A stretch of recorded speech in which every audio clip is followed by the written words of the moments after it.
রাত পোহালেই মহালয়া, পিতৃপক্ষের অবসান, দেবী পক্ষের সূচনা। হাতে আর বেশি সময় নেই।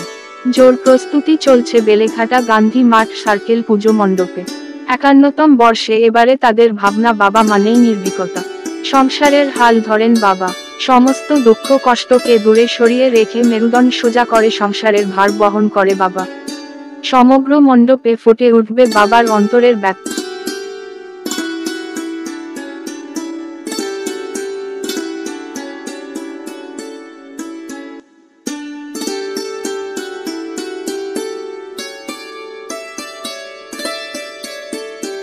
আমাদের এটা থিম হচ্ছে বাবা নির্ভীক, মানে বাবা কোনো সবকিছুতেই আছে।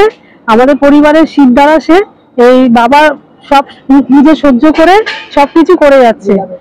বাবা সবসময় নীরবে থাকে, জন্ম থেকে দেওয়া থেকে এবং পুরো লালন পালন বড় করা পর্যন্ত সবকিছুতেই বাবা থাকে, কিন্তু বাবা সেইভাবে মুখ বুঝে সবকিছু করে, কোনো প্রতিবাদ করে না। বা প্রতিবাদ বলতে গেলে বাবা স্কুলে নিয়ে যাওয়া, বাবার অবদানটা প্রচুর, কিন্তু বাবার অবদান বাবা সেইভাবে আমাদের পরিশ্রম করে বোঝায় না। আর বাবা হচ্ছে এমনই একজন মানুষ যে তার নিজের স্ত্রী সন্তান বাবা নিজের বাবা মা সবাইকে একসাথে রেখে যে রোজগার করতে বেড়ায়। মারা তো আছে, মারা তো সবসময় ছেলে মেয়েকে মানুষ করে বা স্কুল ভর্তি করে, কিন্তু এর পিছনে যে বড় অবদান সেটা হচ্ছে বাবা। বাবার তুলনা কারোর সাথে করা যায় না। ভগবানের সাথে যদি তুলনা করতে হয় সেটা বাবা।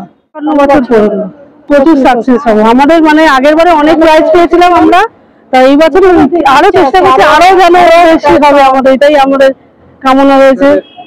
বেসিক্যালি প্রত্যেক বছর একটা ইউনিক কিছু করার চেষ্টা থাকে। তো এই বছর আমার বেসিক্যালি যেটা করতে গিয়ে মনে হয়েছে বাবারা তো একটা নিঃশব্দ ব্যাপার সমাজের বুকে। বাবারা একদমই নিঃশব্দ, মারা থাকে ফ্রন্ট লাইনে আর বাবা থাকে হচ্ছে ব্যাক স্টেজে।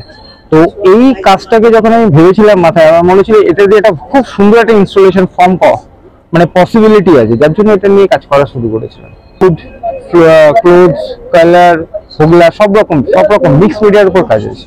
অ্যাকচুয়ালি হচ্ছে জামাগুলো হচ্ছে বাবাদের আর্ট ফর্মকে ক্রিয়েট করার চেষ্টা করা হয়েছে, এবং তার সাথে দেখুন দুটো করে হাত বেরিয়ে রয়েছে, মানে অ্যাকচুয়ালি সংসারটাকে আগলে রাখার একটা পরিকল্পনা নিয়ে কাজটা করা হয়েছে।